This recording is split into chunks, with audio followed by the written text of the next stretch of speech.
142 glasov završili Vladimirovi Hurbanovi, ktorého podrobne informuje o svojej úradnej návšteve v Záhrebe, ohľadom založenia Slovenskej národnej jednoty a organizácie Slovenskej národnej. My pokračujeme v čítaní tohto listu. Asi o inom budeme prijatí pánom ministrom vnútra Adriom Antokovičom, ktorému poznáme 4 príležitosti, ktoré odovzdáme organizáciu Slovenskej národnej schválení.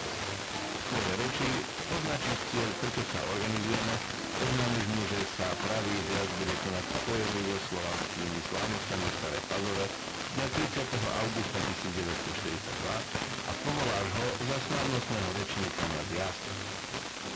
Potom navštívime pána ministra zahraničia Mladena Lorkoviča, ktorého pozdraví veľmi pán Evangelina Christek z Ďakova. Ako 12. hodiny navštívime pána ministra jurisdikcie pána Lorkoviča, ktorého pozdraví pán Štýr.